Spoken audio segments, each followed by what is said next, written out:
5000 குடும்பம் ஊரை விட்டு போற நாசமா போற வயலுவோ ஒரு கிணற வெட்டுறது, ஒரு குளத்தை வெட்டுறது, மழை தண்ணியை தேக்கி வைக்கிறது, அதெல்லாம் செய்ய மாட்டானுங்க. எல்லாம் வந்துகிட்டு இருந்தது. இப்பதான் டாஸ்மார்க் கேட்கல, குடிக்க தண்ணி வரல. புரியுதுங்களா உங்களுக்கு? ஒரு ஊரே வந்து காலி பண்ணி போகுது ஒரு திராவிட மாடல் ஆட்சி. இது என்ன ஊரே காலி பண்ணி எங்க போய் படிச்சதுதான்? தண்ணி இருந்துச்சா?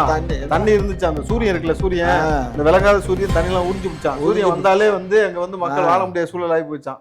தகுதி கிடையாது, இந்த அம்மா பேச தகுதி கிடையாது, இது எல்லாத்துக்கும் 1000 ரூபாய் கொடுக்கறது. அப்புறம் அந்த மகளிருக்கு தகுதி கிடையாது, இந்த மகளிருக்கு தகுதி கிடையாது. தகுதியை நிர்ணயம் பண்ற அளவுக்கு நீங்க அப்படி வந்துட்டீங்க. சும்மா இங்க திமுக குடும்பத்துக்கு எப்படி அதெல்லாம் இந்த மாதிரி உருட்டு, அதெல்லாம் பெரட்டு மிரட்டுறது, எப்படி அண்ணாமலை எல்லாத்தையும் மிரட்டி இன்னைக்கு அவர் 3000-4000 கோடி சேர்த்தாரோ அப்படியா? அது மாதிரி அந்த அப்படியாவும் சேர்த்து. அப்ப ஆளுங்கட்சி நான் கழட்டிட்டா வந்தீங்க. ஆளுங்க என்னமா ஒரு ஆணழகன் போகும்போது அவரை பார்க்க அவரு புரட்சி தலைவர், அவரு அந்த புரட்சி தலைவர் ஊர்வலம் போகும்போது பெண்டியரெல்லாம் போக மாட்டாங்களா? உங்க ஆட்சியில படிக்க வர்றது இல்ல, படிச்சாக்கா வெட்டுறது, குடிச்சா குடிக்க விட்டு வந்து பயங்கரமா ஒரு அமகலம் பண்ண வைக்கிறது, அப்படித்தானையா?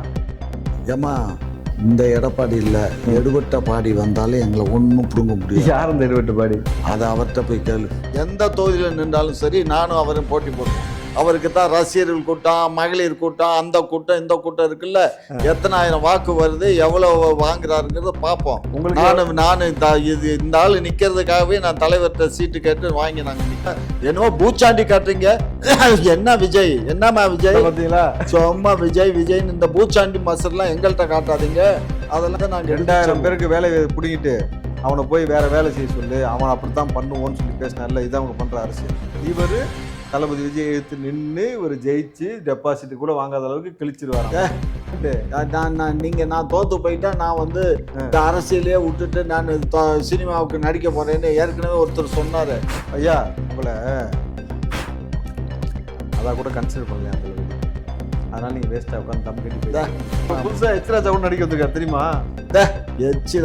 சரியான காப்பாமா. எனக்கு தெரிஞ்சு எச்ராஜா நிக்கிறதுக்கு நீங்க நில்லுங்க, 2 பேரும் கரெக்டா இந்த பெரிய மீசை வச்சு காம்படிஷன் கரெக்டா இருக்கும். பாருங்க, இந்த சீட்டு பேரெல்லாம் வந்து முதலமைச்சருக்கும் எங்க கட்சியினுடைய தலைமைக்கும் அந்த கட்சியினுடைய தலைமைக்கும் உள்ள உறவு. உங்களுக்கு தெரிஞ்சல 3 சீட்டையா? அதனால நாங்க வந்து இதெல்லாம் பேச இயலாது. புரியுதா? இனமானம் உள்ளவன், தன்மானம் உள்ளவன், உயிருள்ள வரைக்கும் என் இனத்தை கொன்று குவித்த திமுகவோடு கூட்டணி இல்லை வைகோ சொன்னாரு. இப்ப அவர் தான் கூட அந்த குத்த வச்சு உட்காந்து மக்களுக்காக நாங்க எல்லா திட்டங்களும் கொண்டு வரோம், எல்லாமே பண்றோம், சாலை வசதி அது இதுன்னு சொல்றீங்க. ஆனா இப்போ உங்க ஆட்சி காலத்துல ஒரு கிராமத்துல இருந்து 5000 குடும்பங்கள் வந்து வெளியே வந்திருக்காங்க. காரணம் என்ன அப்படின்னு பாத்தீங்கன்னா, குடிநீர் வசதி இல்லாம, குடிநீர் இல்லாம அந்த கிராமத்துல இருந்து வெளியே வந்திருக்காங்க. சிவகங்கை மாவட்டம் நாட்டாக்குடியில் அங்கே எதுக்கு என்னங்கிறது எனக்கு தெரியாதுமா. தெரியாத விஷயத்த நான் பேச இயலாது. இந்த அரசோட கட்டுப்பாட்டில் தான் இயங்குதுன்னா, அந்த நாட்டாக்குடிங்கிறது அந்த ஊரில் கீழே பூமியில் தண்ணி வரலையா? பூமியில் தண்ணி வரனா போர் போட்டிருப்பாங்க. அரசாங்கம் போர் போடாமல் இருக்காது. கண்டிப்பாக போர் போட்டிருப்பாங்க. போரில் தண்ணி வந்திருக்காது. அரசாங்கம் பக்கத்தில் ஏதாவது கம்மா இருக்கணும். கம்மா இல்லை. ஏன் அவன் 5000 குடும்பம் ஊரை விட்டு போகிற நாசமாக போகிற வயலுவோ ஒரு கிணற வெட்டுறது, ஒரு குளத்தை வெட்டுறது, மழை தண்ணியை தேக்கி வைக்கிறது, அதெல்லாம் செய்ய மாட்டானுங்க. எல்லாம் அரசாங்கம்னா அரசாங்கத்தை அரசாங்கம் இவன் அவன் சொந்த காசுல அவன் எல்லாம் 100 5000 பேருக்கு நீங்க கொள்ளடிச்சு கோடி சேர்த்து வச்சிருக்கீங்க. கையில ஒருத்தன் சேர்ந்தா வீட்டுக்கு ஒருத்தன் வந்தா வெட்டக்கூடாது. அந்த இப்ப பாரு, இங்க இந்த தென் சென்னையில ஒரு பெரிய கம்மா இருந்தது. அந்த கம்மா குப்பையை கொட்டினாங்க. அந்த மக்கள், அந்த ஏரியால இருக்க மக்கள் அதெல்லாம் சரி பண்ணி இப்ப வாக்கர்ஸ் கிளப் மாதிரி போட்டாங்க. அடுத்து இன்னொரு 2-3 இடத்த தத்தெடுத்து பண்ணிட்டு இருக்காங்க. செய்யணுமா? அரசாங்கம் செய்யணும். நான் சொல்லிடுறேன், அவங்களுக்கு வேலை வாய்ப்புன்றது ஒன்றும் பெருசா கிடையாது. அவங்க எல்லாரும் கையில காசு போட்டு அவங்க தண்ணிக்கு கிணறு வெட்டணுங்கிறாரு. இந்த நீங்க உங்களுக்கு கோடி சொத்து இருக்குதுயா, நீங்க வெட்ட முடியும். ஒரு அரசாங்கம் வேணாங்க, வீட்டுக்கு ஒருத்தன் வாங்க, வீட்டுக்கு ஒருத்தன் வந்துட்டான். ஒரு 5000 பேர் வர்றான்னா 5000 பேர் ஒரு நாளைக்கு வர வேண்டாம். ஒரு நாளைக்கு ஒரு வீட்டுக்கு 100 வீடுக்காரன் வந்தான்னா ஒரு 100 பேர் வேலை பார்த்தான்னா ஒரு கம்மா வெட்டுறதுக்கு எவ்வளவு நாளைக்கு ஆகும்? ஒரு 10 ஏக்கரால கம்மா வெட்ட 10 கம்மா வெட்டுறதெல்லாம் இப்ப பிரச்சனை கிடையாது. மழை பெஞ்சா தண்ணி தேங்கும், குடி தண்ணி வந்துடும். இருமா அதெல்லாம் இருக்கட்டும். கம்மா அவைய விட்டணும். ஓட்டு அரசாங்கம் தண்ணி இல்லைன்னு சொன்னா ஏற்பாடு பண்ணி கொடுக்கணும். போர் போட்டிருக்க அந்த ஊர்ல பாரு, 5000 பேர் வாழ்ற இடத்துல ஒரு ஓவச்சிட்டு டேங்க் வேற கட்டி இருக்கு. கிழிச்சிச்சு. என்ன கிழிச்சிச்சு? போர் போட்டிருக்கோம், போர்ல தண்ணி இல்ல. அந்த பகுதி தெரியுதுல, போர்ல தண்ணி இல்லன்னு தெரியுதுல. அப்ப யார் ஏற்பாடு பண்ணணும்? நாங்க தண்ணி எல்லாம் வந்துட்டு இருந்தது. இப்பதான் டாஸ்மார்க் கேட்கல, குடிக்க தண்ணி வரல. புரியுதுங்களா உங்களுக்கு? ஒரு ஊரே வந்து காலி பண்ணி போகுது ஒரு திராவிட மாடல் ஆட்சி. இது என்ன ஊரே காலி பண்ணி எங்க போயிட்டான்? அவன் பஞ்ச பொழைக்க போயிட்டான். வேற வழி இல்லாத அளவுக்கு ஆகிட்டீங்க. ஏன்னா அவனுக்கு வாழ்றதுக்கு தண்ணி இல்ல, வேலை வாய்ப்பு இல்ல. தண்ணி இல்லையா? தண்ணி தான் இல்ல, அதான் மெயின் பிரச்சனை. அங்க வந்து வேலை வாய்ப்பு, விவசாயம் இல்ல. அங்க வேலை வாய்ப்பு, விவசாயம் தான் அங்க. அதனால அடுத்த ஊர்ல விவசாயம் போயிட்டான். விவசாயம் தான் மெயின். அப்ப எப்படி தண்ணி இல்லாம போச்சு? நான் இந்த பாரு, பொய்யா பேச அந்த பன்னாடைக பேசுனா நீ பேசக்கூடாது. ஒரு நிமிஷம். 400 ஏக்கரா விவசாயம் செய்து கொண்டிருந்த தண்ணீர் இல்லை. நெல்லு விலை, நிலத்தடி நீரை காப்பாற்றுவதற்கு நிலத்தடி நீரை ஒரு அமைச்சர் நெல்லு விளையுது அப்படின்னா கண்டிப்பா அங்க ஒரு கம்மா இருக்கணும். அந்த கம்மால இருந்து தான் குளமோ கம்மாவோ இருக்கணும். அதுல இருந்து நீர் எடுத்து தான் அதை பாய்ச்சலாங்க. அவன் வரி செய்ய முடியாதுதான். போங்க, காலி பண்ணி போங்க. எல்லாம் எங்க அந்தமான தேடி போங்க. அந்தமானா? ஆமா. எந்த மான்? இருமா கேப்போம். எந்த மான்? நீங்க பல மான்கள் வச்சிருப்பீங்க. எந்த மான்? அந்த மானு தான். சும்மா அதாவது தண்ணி 400 ஏக்கரால விஷயத்தை விட்டுட்டு போறான்னா அப்ப அந்த விவசாயத்தை பண்ணது அவன் அதை என்ன பண்றது? விவசாயம் பண்ணிக்கிட்டு இருந்த பூமியில தான் இப்ப தண்ணி இல்லைன்றாங்க. புரிஞ்சா? விவசாயம் பண்ணிக்கிட்டு இருந்த பூமியில தண்ணி இல்லைன்னா வர்ண பகவானை போய் கேட்க சொல்லு. மழை பெய்யல, மழை பெஞ்சிருந்தா தண்ணி வந்திருக்கும், சூரியன் நிறைஞ்சிருக்கும், விவசாயம் தண்ணி எல்லாம் உறிஞ்சி அழிச்சிருச்சுல. சூரியன் தண்ணி இருக்காது. புரியுதா? இதெல்லாம் ஹிஸ்டரி எல்லாம் படிச்சு பார்த்து தான் இந்த மாதிரி கேள்வி எல்லாம் படிச்சதுதான். தண்ணி இருந்துச்சா? தண்ணி இருந்துச்சு. அந்த சூரியன் இருக்குல்ல, சூரியன், இந்த விளங்காத சூரியன் தண்ணி எல்லாம் உறிஞ்சு பிடிச்சான். சூரியன் வந்தாலே வந்து அங்க வந்து மக்கள் வாழ முடியாத சூழல் ஆகி போயிச்சான். ஆமா, புரிஞ்சா உங்களுக்கு? இப்ப யாரு கேட்கலாம்? வர்ண பகவானே சூரியனையா? சூரியனை தான் கேட்கணும். கேட்போம். கேட்டீங்கல்ல, நாங்க பதில் சொல்றோம்ல, பதிவு பண்ணுங்க. ஓஹோ, நீங்க சூரியன். ஆமா, நீங்க சூரிய, அங்க தாமரை. ஆமா, நீ வந்தால் தானே மலர்கிறேன்னு முழுக்க பிஜேபி சாவாசம் திமுக. புரிஞ்சா? வானதி சீனிவாசன் அவர்கள் வந்து திமுக மேல ஒரு குற்றச்சாட்டை வச்சிருக்காங்க. கட்டுப்பாடற்ற தமிழ்நாடா இருக்கு அப்படின்னு சொல்லியிருக்காங்க. திமுக ஆட்சியில கொலை, கொள்ளை, கற்பழிப்பு இது எல்லாமே ரொம்ப அதிக அளவு. யார் பேசுறதுன்னு ஒரு அர்த்தம் விவசாயம் இல்லை. அது வானதி சீனிவாசன் பேசுது, ஒரு வழக்கறிஞர் அம்மா. அந்த அம்மாவை A to Z எனக்கு தெரியும். புரியுதா? அதனால அந்த அம்மா பேசுறதுக்கு எந்த விதமான தகுதி கிடையாது. யாருக்கெல்லாம் தகுதி இருக்கு? லிஸ்ட் கொடுங்க பாப்போம். லிஸ்ட் அந்த அம்மாவிட்டே கேளு. அந்த அம்மாவே லிஸ்ட் கொடுக்கும். அந்த அம்மா பேச தகுதி கிடையாது, இந்த அம்மா பேச தகுதி கிடையாது.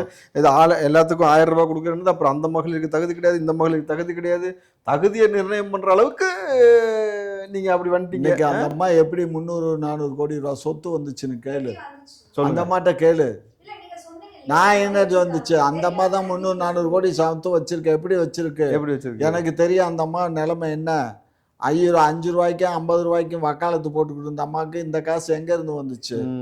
சும்மா இங்க பாருங்க, இதெல்லாம் இந்த மாதிரி உருட்டு, அதெல்லாம் பெரட்டு, மிரட்டுறது. எப்படி அண்ணாமலை எல்லாத்தையும் மிரட்டி இன்னைக்கு அவர் 3000-4000 கோடி சேர்த்தாரோ, அப்படியா? அது மாதிரி அந்த அம்மாவும் சேர்த்துருக்கு. ஆமா, மிரட்டி அவ்வளவு காசு. ஆமா, பயந்து அவ்வளவு காசு கொடுத்துருக்கீங்க. அனுப்ப போறேன், அதை பண்றேன். புரிஞ்சாமா? அண்ணாமலை மிரட்ட திமுக காசு கொடுத்துருக்கு. சும்மா இருக்கியா? காசு கொடுத்துருக்கீங்கல்ல, இல்லாட்டி எப்படி சேர்க்க முடியும்? நாங்க அது காசு கொடுத்தோம். யாரும் பெரிய தொழில் அதிபர்கிட்ட மிரட்டி தான் சம்பாதிச்சார் இருந்தாலும். அப்ப ஆளுங்கட்சி நான் கழட்டிட்டா குழந்தைங்க. ஆளுங்கட்சி நாங்க என்ன? நான் எங்க இருக்கு? அவன் ஒன்றிய மிரட்டுறாருன்னா இப்ப நீங்க தானே போய் என்னன்னு பாக்கணும். அது அங்க ரெட்டின்னு ஒருத்தர் இருந்தான்ல, அவனுக்கும் இந்த ஆளுக்கும் டைஅப்பு. அவங்க 2 பேரும் சேர்ந்து பிளான் பண்ணி தான் இந்த மாதிரி கொலை எல்லாம் பண்ணது. போச்சு. ரைட்டு. எடப்பாடி அவர்கள் வந்து சுற்றுப்பயணம் போயிட்டு இருக்காரு. அவர் போற இடத்தெல்லாம் மக்கள் வந்து அதிக அளவுல வந்து ஒன்று கூடுறாங்க. சோ இதனால திமுகவுக்கு ஒரு பின்னடைவு ஏற்படும் நினைக்கிறீங்க? ஏமா என்னம்மா, ஒரு ஆண் அழகன் போகும்போது அவரை பார்க்க, அவரு புரட்சி தலைவர், அவரு அந்த புரட்சி தலைவர் ஊர்வலம் போகும்போது பெண்டியரெல்லாம் போக மாட்டாங்களா? ராமன் வந்து அயோத்திக்கு ராமன் இருக்கானே கதைப்படி, அந்த காதை ரோட்ல, அதாவது அங்க வந்து வில்வித்தை அது இதெல்லாம் கற்றுக்கிட்டு அவர் இவர்கிட்ட இருந்து முனிவர்கிட்ட இருந்து விடைபெற்று வரும்போது பெண்டீரெல்லாம், பெண்டீர்னா அங்கே பெண்கள் எல்லாம் இதுல மாடிகள்ல நின்று வேடிக்கை பார்த்து மலர் தூவி வரவேற்பு பண்ணாங்களாம். அந்த மாதிரி அவருக்கு பாருங்க, பெண்கள் எல்லாம் மலர் தூவி அவரை வரவேற்பு பண்றாங்க. ஸோ அதுல இருந்து என்ன தெரியுது, அவர் ராம கரெக்டா, அதனால வந்து வரவேற்கிறாங்க. ஆமா, திமுக என்னன்னு கேளுங்க தலைமை. ராமனா? எத்தனை ராம? நீங்க தானே சொன்னீங்க, ஏங்க ராமர் போல வந்து வரணும். சரி, அவரை வரவேற்கிறாங்க பண்றாங்க, ரைட். அப்போ சரி, அதே ஏன் உதயநிதி போகும்போது அந்த மாதிரி யாரும் வரவேற்க மாட்டாங்க? நாங்கெல்லாம் அந்த செட்டப் பண்றது இல்லையா? அதெல்லாம் செட்டப். அதான் நாங்க அவ்வளவு சிம்பிள்மா. நாங்க இல்ல என்னத்துக்கு தேவையில்லை, நாங்க எங்களுக்கு தேவையில்லை. நாங்களா இருக்கோம், சைக்கிள்ல போவோம், நடந்து போவோம். என்னைய பார்த்து சொல்லுங்க, நடந்து தான் போவோம். யாரு? நானும் தான். சைக்கிள்ல? ஆமா. யாரு போனா உங்க திமுக? எல்லாம் தான் போறோம். யாரு போனீங்க? எங்க முதலமைச்சரே போல, சைக்கிள் ஓட்டல. எங்க போய்? அமெரிக்கால ஓட்டல. ஏன் நம்ம ஊர்ல ஓட்ட மாட்டாரு? நம்ம ஊர் ரோடு சரியில்லையா? சைக்கிள் சரியில்லையா? இல்ல, இங்க போன மக்கள்லாம் அவரை கை குலுக்குவாங்க, அதை பண்ணுவாங்க, இதை பண்ணுவாங்க, இது கேட்பாங்க. அப்ப இவரும் ஒரு ஆணழகர் தான். இவர் ஆணழகர் இல்லை, ஆணழகனா இருந்தா தான் அவர் ரோடு ஷோ பண்ணும்போது எல்லாம் மலர் தூவி வரவேற்பு பண்ணியிருப்பாங்கல்ல. அவர் ஸ்டாலின் வந்து மக்களின் தொண்டன், அவரு மகளிரின் தொண்டன். யாருடைய தொண்டன்? இடைப்பாடி. ஓகே, அப்ப வந்து இந்த வாட்டி மகளிர் ஓட்டு உங்களுக்கு இல்ல, ரோட்ல நிக்க போறீங்க. மகளிர் ஓட்டு எங்களுக்கு வருதா வரலையாங்கிறது அந்த மகளிர் முடிவு பண்ணுவாங்க. அது வந்து நான் என்ன சொன்னேன், பூவையர். நான் சொல்றது மகளிர். எங்க மகளிர் ஓட்டு என்ன, ரெண்டுக்கு என்ன வித்தியாசம்? அது இளம் பெண்கள், எங்க இதுக்கு இருக்கவங்க எல்லாம் எங்க மூதாட்டிகள், அவ்வளவுதான். கரெக்ட், உங்க ஏஜ் ஆளுங்க. அவருக்கு வந்து இப்ப யங்ஸ்டர்ஸ், மாணவ பிள்ளைகளுக்கு எல்லாம் வந்து ஆல் பாஸ் போட்டார்லமா, அதுலயே நிறைய அவருக்கு ஃபேன் பேஸ் கூடி இருக்கு போட்டிருக்கு. அதனால வந்து அவர் வந்து வரவேற்கிறாங்க. உங்க ஆட்சியில படிக்க வர்றது இல்ல, படிச்சாக்கா வெட்டுறது, குடிக்க விட்டு வந்து பயங்கரமா ஒரு அமகலம் பண்ண வைக்கிறது, அப்படித்தானையா? அப்படியா? ஓ, தெரியாதுல்ல ஆட்சி நடக்குதுன்னு.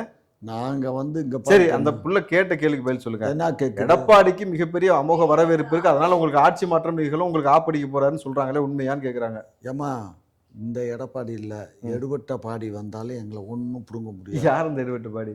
அதை அவர்கிட்ட போய் கேளு. யாருயா? இல்ல சும்மா சொல்லுங்க, பரவாயில்ல. எடப்பாடிகிட்டே போய் கேளு, யாருன்னு சொல்லுவார். அதனால நான் கேட்டேன், சொன்னார் ஒரு சில பேர்லாம், சொல்லட்டுமா?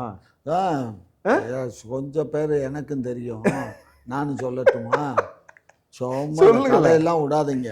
ஆக மொத்தம் உங்களுக்கு வந்து 4 பக்கமும் அடி விழுகிறது கன்ஃபார்ம், அப்படித்தானே? பாப்போம். வந்து 2026 சட்டமன்ற தேர்தல்ல விஜய் அவர்கள் வந்து எந்த தொகுதியில நிப்பாரு அப்படின்ற ஒரு கேள்விகளுமே போயிட்டு இருக்கு. அவர் எந்த தொகுதியில நிப்பாருன்னு நீங்க? அது எப்படிமா எனக்கு தெரியும்? 234 தொகுதியிலும் அவருக்கு பெரிய வரவேற்பு இருக்குன்னும் பொழுது அது அவங்க தான் டிசைட் பண்ணுவாங்க. அதெல்லாம் நம்ம கணிக்க முடியாது. ஸ்டாலின் மறுபடியும் கணிப்பாரு. இங்க பாருமா, எந்த தொகுதியில விஜய் நின்றாலும் இவர் போய் வந்து ஓட்டு கேட்பாரு. இவர் போய் ஓட்டு கேட்பாரு. இல்லன்னு ஓட்டு கேட்கல, ஓட்டு கேட்பீங்க, கேம்பெயின் பண்ணுவீங்க, சும்மா செஞ்சாவீங்க. செய்யணும். தம்பி நிக்கிற தொகுதியில நான் எழுத்து நின்று அவருக்கு டெபாசிட் கூட கிடைக்க விடாம நின்னாலும் பண்ண இயலும். எந்த தொகுதியில நின்றாலும் சரி, நானும் அவரும் போட்டி போடுவோம். அவருக்கு தான் ரசிகர்கள் கூட்டம், மகளிர் கூட்டம், அந்த கூட்டம், இந்த கூட்டம் இருக்குல்ல, எத்தனை ஆயிரம் வாக்கு வருது, எவ்வளவு வாங்குறாருங்கிறத பார்ப்போம். நானும் இது இந்த ஆளு நிக்கிறதுக்காகவே நான் தலைவர்கிட்ட சீட்டு கேட்டு வாங்கி நாங்க நிக்கிறீங்க. ஆமா, தோக்கடிக்கிறதா, டெபாசிட் கிடைக்க விட மாட்டேன். சும்மா இந்த வேலையெல்லாம் வச்சுக்க வேணாம். சும்மா என்னவோ பூச்சாண்டி காட்டுறீங்க. என்ன விஜய், என்னம்மா விஜய் பாத்தீங்களா? சும்மா விஜய்ன்னு இந்த பூச்சாண்டி மசர்லாம் எங்கள்கிட்ட காட்டாதீங்க. அதெல்லாம் காட்ட வேண்டிய ஆள்கிட்ட போய் காட்டு. அப்ப எப்படியும் நீங்க வந்து விஜய் நிக்க போறாருனாக்கா அந்த தொகுதியில நிக்கிறீங்க. கண்டிப்பா விஜய் எலெக்ஷன்ல நின்றாருன்னா அந்த தொகுதியில எங்க தலைமையில சொல்லி சீட்டை வாங்கி நான் நிப்பீங்க. எப்படி முச்சந்தில நிப்பீங்க? இப்ப முச்சந்தில நிக்கிறோமா இல்ல தொகுதியில நிக்கிறோமா? உங்களுக்கு எவ்வளவு ஃபேன் பேஸ் இருக்கு? எனக்கு ஃபேன் பேஸ் எல்லாம் எனக்கு தேவையில்லை. உங்களுக்கு எவ்வளவு ரசிகர்கள், தொண்டர்கள்? எனக்கு இருக்க ரசிகர் அவரை காட்டிலும் எனக்கு ரசிகர்கள் ஜாஸ்தி. ஆமா, அதெல்லாம் எனக்கு கணக்கு தெரியாது. அவருக்கு எத்தனை பேர் இருக்காங்களோ அது மாதிரிதான் எனக்கு நிறைய இருப்பாங்க. எல்லாம் அந்த மாநாட்டுக்கு வந்தாங்களா, அவ்வளோதான் கூட்டம். இந்த மாநாடு நான் 99லயே நான் இதே மதுரை சென்னையில் மாநாடு நடத்தி காட்டுவேன். 99லயே நான் கூட்டியிருக்கேன்னா அன்னைக்கு ஜனத்தொகை என்ன, அன்னைக்கு நான் எவ்வளோ கூட்டம் கூட்டினேன். மெரினாவே கிடுகிடுத்துச்சு.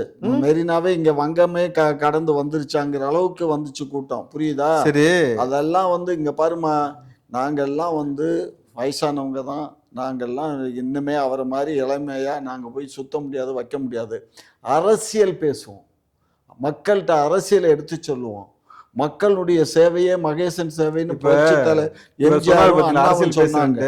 அதை நாங்க 2000 பேருக்கு வேலை பிடிங்கிட்டு அவனை போய் வேற வேலை செய்ய சொல்லு, அவன் அப்படித்தான் பண்ணுவோன்னு சொல்லி பேசினார்ல. இதான் அவங்க பண்ற அரசியல். இவர் தளபதி விஜய் எடுத்து நின்று இவர் ஜெயிச்சு டெபாசிட் கூட வாங்காத அளவுக்கு கிழிச்சிருவாராம். டெபாசிட் வாங்கி காட்டட்டீங்க, அப்புறம் பேசுவோம்யா. இப்ப என்ன பேசுறது? 2026ல விஜய் வந்து எந்த தொகுதியில் இருக்கிறாரோ அந்த தொகுதியில நீங்க கண்டிப்பா நிப்பேன். தலைவர் கண்டிப்பா முச்சத்துல நிப்பாருமா. எங்க தலைமையில சீட்டை வாங்கி நான் நிப்பேன். அவரு டெபாசிட் கிடைக்க விடாத அளவுக்கு மக்கள் எனக்கு வாக்களிப்பாங்க.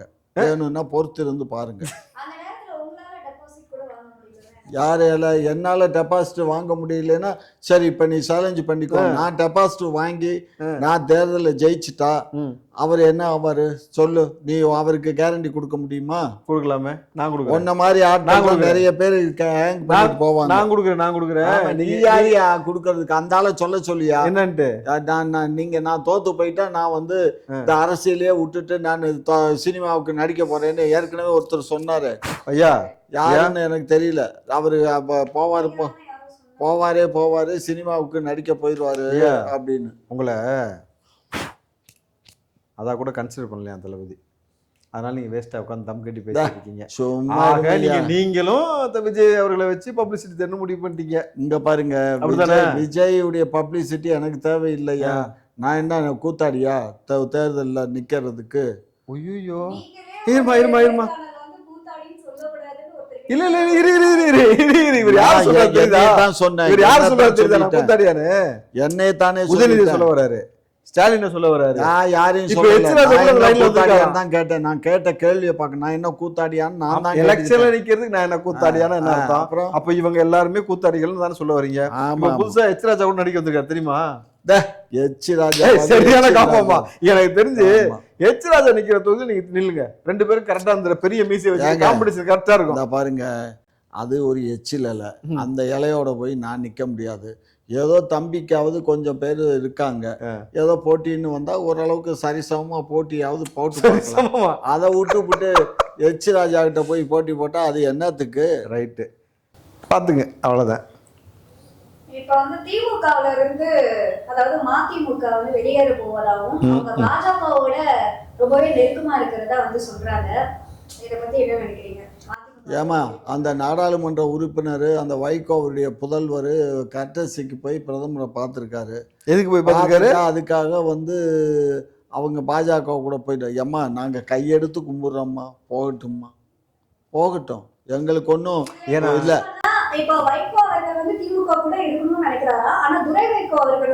ஏம்மா நான் தான் சொல்றேனே, நாங்கள் யாரையும் போன்னு சொல்ல மாட்டோம். நாங்கள் வர்றவங்கள வாங்கப்போம், போகிறவங்கள போங்கன்னு தான் சொல்லுவோம். புரியுதா? அவர் போறேனார்னா கையெடுத்து கும்பிட்டு போயிட்டு வாங்கன்றுவோம். நாங்கள் எங்களுக்கு ஒன்றும் இது இல்லை. புரியுதா? ஏன்னா அவங்க அப்பா அந்த இடத்துல தான் தேமுதிகவுக்கு வந்து சட்டமன்ற தேர்தலில் 10 சீட்டும் அப்புறம் மாநிலங்களவை உறுப்பினர் 1 சீட்டும். இந்த வருமா இந்த சீட்டு சமாச்சாரம்லாம் எனக்கு தெரியாதுமா. இந்த சீட்டு பேரெல்லாம் வந்து முதலமைச்சருக்கும் எங்க கட்சியினுடைய தலைமைக்கும் அந்த கட்சியினுடைய தலைமைக்கும் உள்ள உறவு. உங்களுக்கு தெரிஞ்சல 3 சீட்டாயா? அதனால நாங்க வந்து இதெல்லாம் பேச இயலாது. புரியுதா? அவர் எங்க தளபதியிட்ட போய் கேட்டாக்கா அவர் தாய் உள்ளம் கொண்டவர், அவர் எதையும் செய்வார். அதுவும் அண்ணான்னு சொன்னதுக்கு அப்புறம் அதை செய்யாம இருப்பாரு, அதெல்லாம் செய்வார். அதை பத்தி கவலைப்படாதீங்க. என்ன உள்ளம்? தாய் உள்ளம். யாருக்கு? எங்களது மாநில முதலமைச்சருக்கு. இனமானம் உள்ளவன், தன்மானம் உள்ளவன், உயிருள்ள வரைக்கும் என் இனத்தை கொன்று குவித்த திமுகவோடு கூட்டணி இல்லை வைகோ சொன்னாரு. இப்ப அவர் தான் உங்க கூட அந்த குத்த வச்சு உட்காந்து. உங்களோட நேரத்தை ஒதுக்கி பல்வேறு கேள்விக்கு விளக்கம் அளிச்சிருக்கீங்க. நன்றிப்பா.